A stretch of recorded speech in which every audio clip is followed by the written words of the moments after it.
시청하시는 분들은 영상 좋아요 한 번씩 부탁드리도록 하겠습니다. 우선은 제가 라이브를 시작하기 전에 우리 돈복사방에서 풀어드렸던 지지저항선을 긋는 법을 알려드리도록 하겠습니다. 텔레그램에서 제가 지지저항선 이렇게 그어서 여러분들한테 설명을 드리지 않습니까? 근데 과연 이 지지저항선은 어떤 기준으로 그었을까? 이 인간이 이 사람이 그은 지지저항선에서 왜 가격이 막힐까 궁금하신 부분이 있을 거라고 생각을 합니다.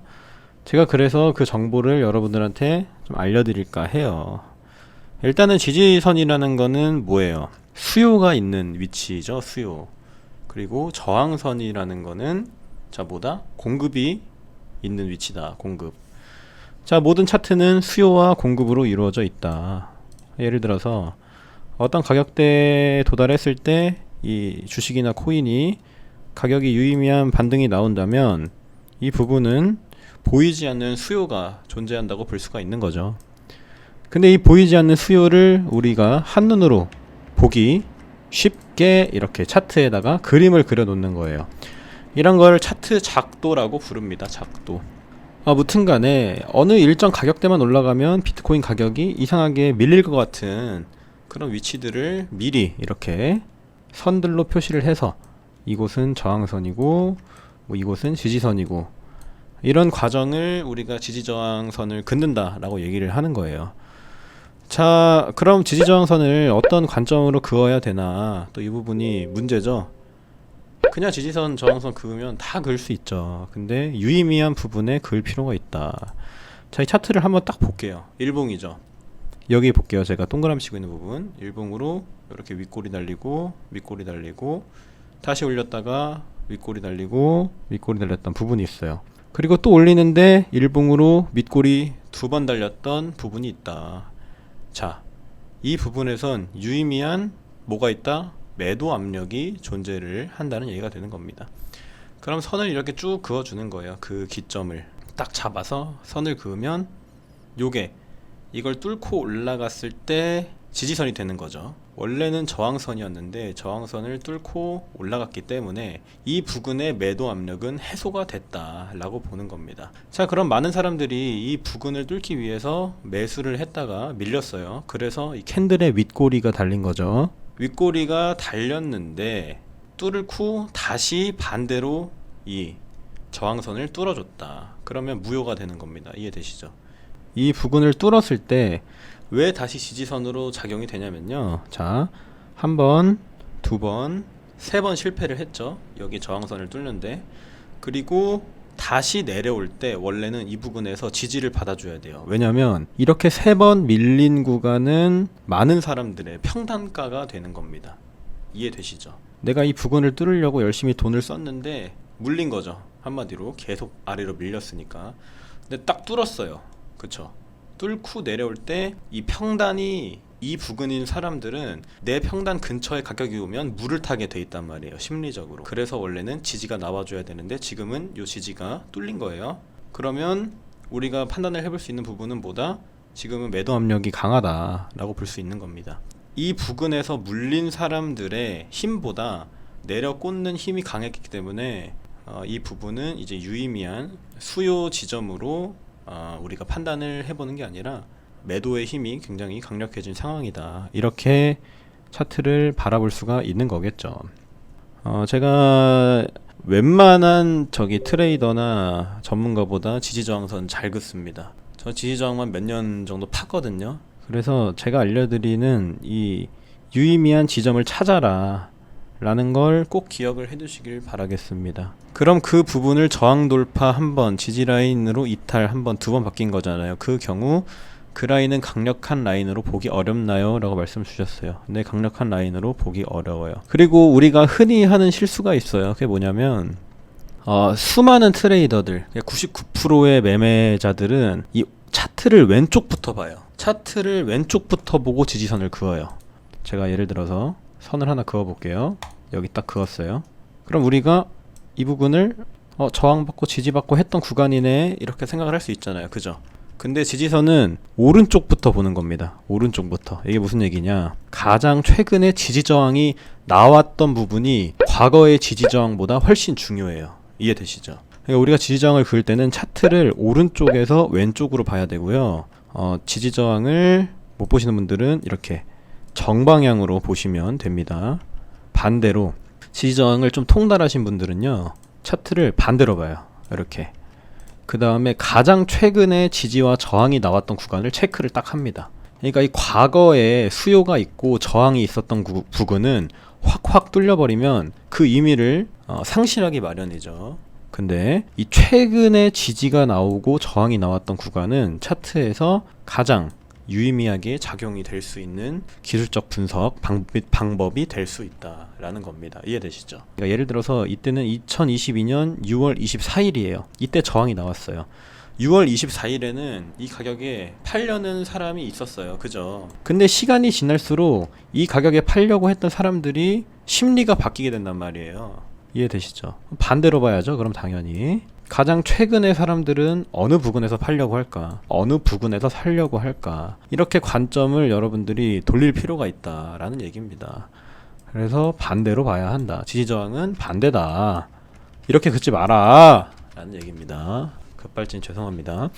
그래서 여러분들이 이 부분을 기억해 두시면 좋습니다. 이 부분은 사실 매매를 굉장히 많이 해봐야 알 수 있는 건데 그냥 알려드리는 거예요. 지지저항선을 단순하게 긋더라도 제대로 그으시는 게 훨씬 여러분들의 매매에 도움이 될 거라는 얘기를, 자, 오늘 시작을 이렇게 제가 아름답게 한번 해봅니다. 아무튼 간에 제가 여기에 그었던 지지저항선들이 있죠. 이거를 계속 보세요. 이 돈복사 TV의 이 복사는 어떤 생각으로 여기에 저항을 그었을까? 어떤 생각으로 뭐 지지를 했을까? 이런 부분들을 계속 체크를 해보시면 좋습니다. 그러다 보면은 여러분들의 기준이 하나하나 생기고 나만의 매매 플랜이 잡힐 수 있다라는 부분입니다. 결국에 제일 중요한 거는 그거잖아요. 난 이 비트코인 선물을 통해서 돈을 벌어야 되는 게 최종 목표죠. 그래서 제일 중요한 거는 오늘의 방향성을 체크하는 건데, 제가 이 텔레그램 방에서 짚어드렸습니다. 21,644 돌파 전까지는 하방이라고 얘기를 드렸어요. 제가 저번 라이브 때도 이거 설명드렸죠. 그러니까 우리의 문제점 중 가장 큰 게 바로 이거다. 이렇게 하락을 하는 종목에 대해서 예를 들어서 내가 여기서 롱을 탔어요. 이 부분에 롱을 탔다 쳐요. 그러면 내려오고 올라갈 때 추세가 바뀌었다고 생각을 합니다. 왜냐? 인간은 감정을 가진 그런 동물이기 때문에 항상 내 유리한 쪽으로밖에 생각을 못한단 말이죠. 이렇게 이 하락 파동이 나오는 중에 이 하락 파동의 반등을 추세 반전이라고 본다. 근데 그것은 상당한 어폐가 있는 분석일 수 있다. 제가 이 텔레그램에서 짚어드린 것만 봐도 잠깐의 반등은 하락을 위한 눌림목이라고 설명을 드렸다, 이렇게 얘기를 했어요. 그리고 그림을 그려서 이렇게 보여드렸죠. 지금이 딱 그런 모양새라고 볼 수 있는 거죠. 사실 이런 식으로 내려간다고 말씀을 드렸습니다. 그리고 제가 이 추세가 바뀌는 구간이라고 말씀드렸던 이 보라색 박스 구간 있죠. 24,000 정도 되는데 여기를 뚫지 못하면 비트코인은 계속 떨어질 겁니다. 자, 우리 스마일님 반갑습니다. 그래서 우리가 생각해야 되는 추세 전환점은 바로 이 보라색 박스 구간이고요. 그리고 텔레그램에서 설명드렸던 여기 21,600 여기부터 넘어줘야 됩니다. 지금은 제가 그어놓은 이 빨간색 선 있죠. 이 빨간색 지지에서 어느 정도 밑꼬리 반등이 나오고 있으나 제가 볼 때는 추세가 바뀌었다고 하긴 어렵고요. 그리고 일봉을 보도록 할게요. 제가 트레이딩을 할 때 일봉을 보라고 말씀 많이 드립니다. 일봉을 봐야 되는 이유가 뭘까요? 1분봉에 이 움직임 있죠. 요만큼, 이만큼 이렇게 크게 움직였던 게 일봉으로 보면은 캔들 하나예요. 캔들 하나. 요 안에서 움직인 거죠. 그래서 우리가 트레이딩 할 때는 큰 프레임부터 봐야 됩니다. 일봉을 확인해요. 처음에 예를 들어서 음봉으로 시작을 했어요. 그럼 오늘은 하락의 힘이 더 강하다 라고 일단 머릿속에 집어넣고 시작을 하는 겁니다. 그 다음 4시간을 딱 내려요.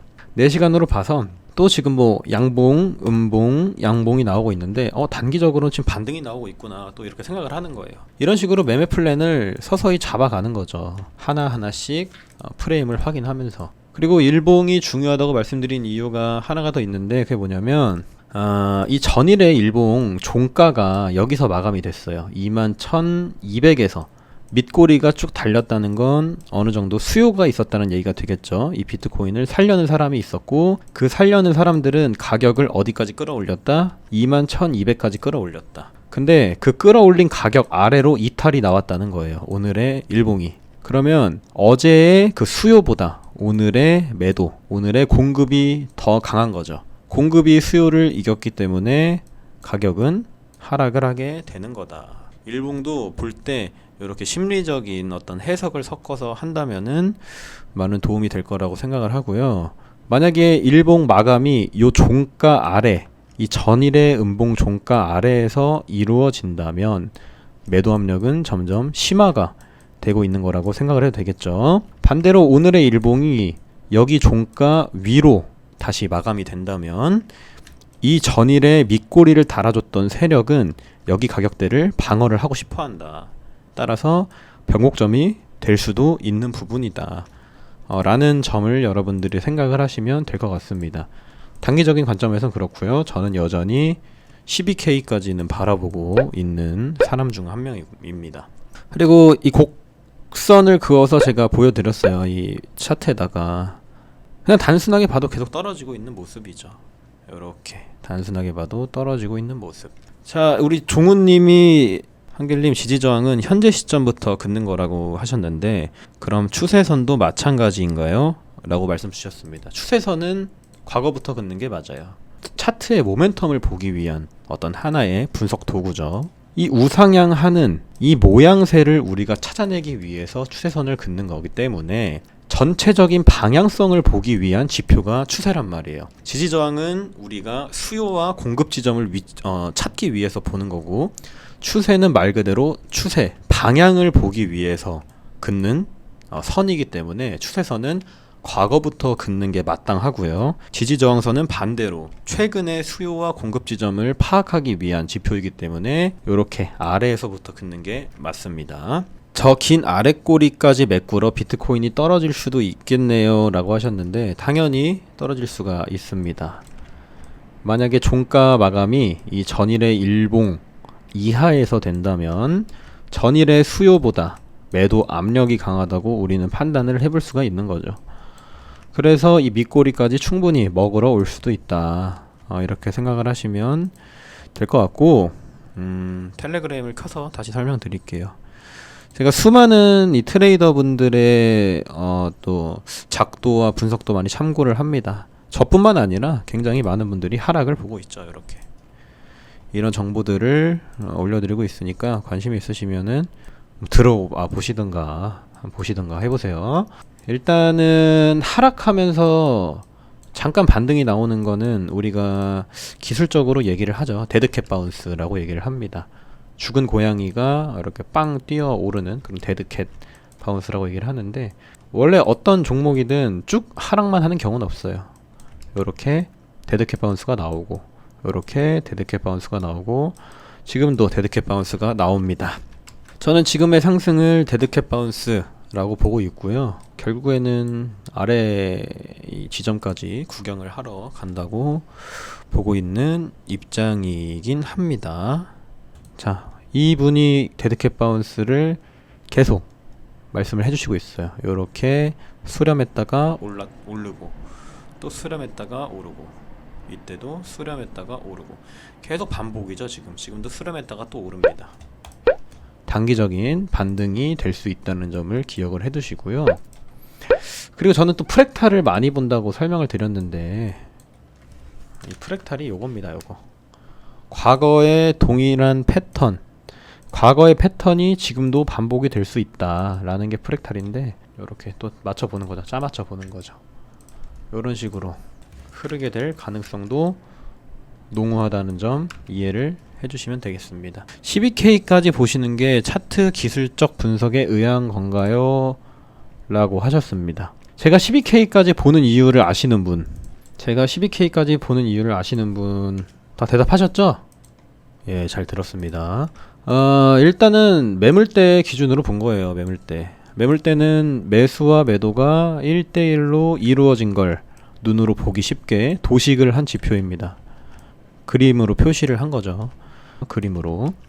지금 이 12K 부분의 매물대가 굉장히 두텁다. 그리고 비트코인이 올라가기 위해선 이만큼의 매집이 바닥에서 이루어져야 된다고 보는 게 제 입장이고요. 지금 매집량을 눈으로 비교를 해보더라도 상당히 차이가 나죠. 두 매집량이. 적어도 이 부근에서 올라가기 위해선 바닥 구간 유의미하게 지켜주면서 횡보 과정을 통해서 매물대를 이만큼 쌓아야 된다는 게 제 관점입니다. 어쨌든 매물대라는 게 누군가는 사고 누군가는 판 건데, 이 부근에서 누군가는 사고 누군가는 많이 팔았다면 더 이상 밑으로 가격이 빠지긴 어렵겠죠. 판 만큼 누군가는 샀다는 얘기가 되니까. 그래서 이 매물대가 두터워지기 전까지는 저는 12K까지 바라보는 입장이고요. 그 12K 부분에 유의미한 지지선을 찾아보게 되면은 대략 요 정도가 나오게 되죠. 자, 보시면 요렇게 세 번 저항을 받았던 구간, 이 구간까지 충분히 내려올 수 있다는 얘기가 됩니다. 자, 저항은 뚫으면 뭐가 됩니까? 저항은 뚫으면 지지가 되죠. 그래서 매물대 아래로 쫙 내려오게 되면 이 부분에서 저항을 받아줄 수 있다, 다시 지지를 받아줄 수 있다 라는 얘기가 되는 겁니다. 무튼 그래서 여러분들이 매매를 단기적으로, 아니 지금 우상향 채널 나왔잖아, 올라갈 수 있는 거 아니니? 이렇게 할 수 있어요. 근데 제가 재밌는 거 하나 보여드릴게요. 저는 로쿠꺼 차트를 많이 봅니다. 로쿠꺼가 뭡니까? 로쿠꺼가 거꾸로죠. 거꾸로 차트를 딱 보게 되면 지금 깃발 형태가 나온단 말이에요. 깃발, 이렇게 깃발 형태의 패턴을 한번 봅시다. 이 깃발 패턴이 뭐냐면 이렇게 상승을 쭉 했다가 하락 채널로 수렴을 한 이후에 다시 상승을 하는 걸 깃발 패턴이라고 말해요. 근데 이 로쿠꺼 차트로 봤을 때, 저는 차트를 자주 거꾸로 보거든요. 뭐랄까, 반대의 관점도 보기 위해서. 우리는 긍정적인 일단 생각을 하고 살아요. 그래서 비트코인이 올라갈 거라는 거에 대한 어떤 의미 없는 그런 맹신을 할 때가 있는데, 제가 지금 이 차트를 보더라도 올라갈 것 같아요. 이거 올라갈 것 같은데? 바닥에서 뭔가 힘 모으는 것 같은데? 이렇게 차트를 본단 말이에요. 근데 반대로 딱 보게 되면 이거 불플래그네? 이렇게 볼 수 있는 거죠. 불플래그는 뭐다? 요렇게 흐르는 패턴인데, 지금 딱 보면 상승을 했다가, 그러니까 하락을 한 건데 반대로 보면은 상승을 한 거죠. 이해되시죠? 하락을 한 건데 반대로 보면은 이게 올라가는 거잖아요. 요렇게 수렴했다가 다시 올라갈 수 있겠네? 반대로 보면은 떨어지는 모양입니다. 저는 이런 부분 때문에 차트를 반대로 볼 때가 있다는 점을 이해를 하시면 될 것 같고요. 매물대가 없어서 라고 하셨는데, 매물대가 없어서 떨어질 것 같다는 얘기죠, 결국에는. 그럼 레버리지 저배하고 숏 치는 것도 나쁘지 않을까요? 라고 하셨습니다. 제가 21,600 돌파 전까지는 하방이라고 얘기를 드렸어요. 그럼 숏을 어디서 치는 게 좋을까요? 21,600에서 치는 게 좋겠죠. 21,600에서 숏 치면 손익비가 좋아요. 손절가가 짧겠죠. 자리를 안 줬는데 들어가는 거는 도둑놈 심보입니다.